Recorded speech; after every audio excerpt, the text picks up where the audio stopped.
Hello there, my name's Heather Donnelly. Talking to you a bit more about scent work. I want to tell you how you pair the required scent with food. You do get some dogs who prefer the toy paired to the scent, but I find the majority of dogs do like the food. I pair it with liver.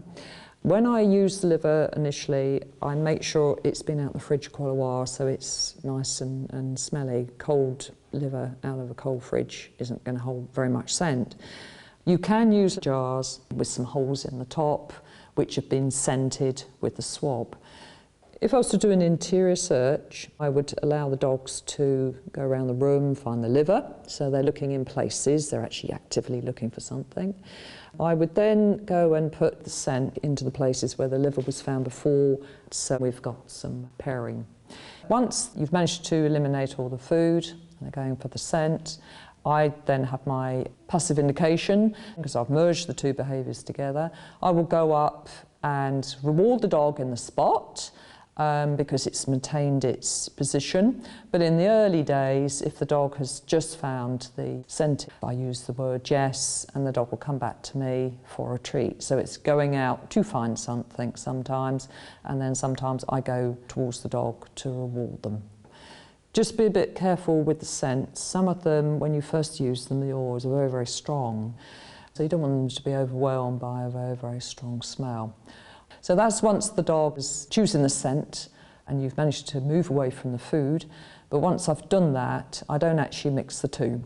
So I wouldn't in the same room put some liver treats and some scent, because the dog will always prefer the liver treats more than the scent, and therefore he will ignore the scent. That is quite an important point.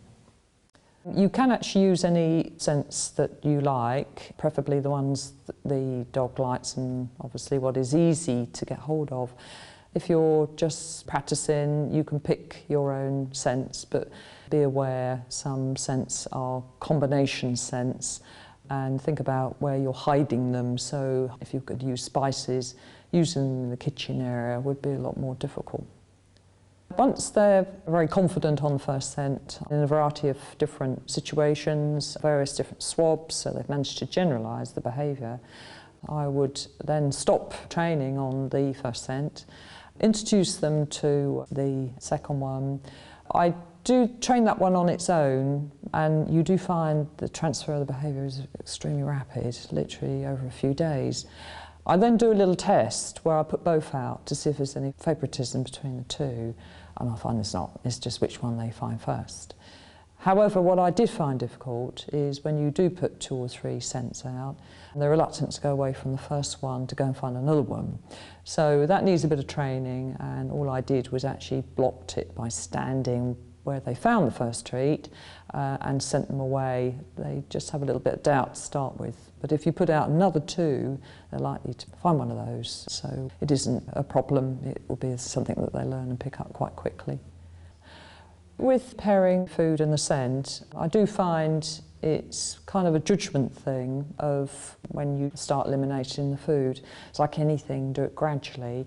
So where we have the holes and the scent and the treats, I might throw in about half a dozen treats. I would then, if that went well, maybe the next day only put in 3 or 4. The following day I might put in 1. Now if the dog struggles with just that, then I will call the dog away, just pop them in the cage again, and then quickly throw in another 3 or 4 treats. Send them out again, and obviously they're more likely to find it because there's more scent of the treats. People do tend to think the dog's learned it a lot quicker than they have, but it's like with anything, it's lots of repetitions. But it's good to do very subtle little tests where you think today might be the day, so I might get them out where there is just scent, send them out, see if they're able to find it.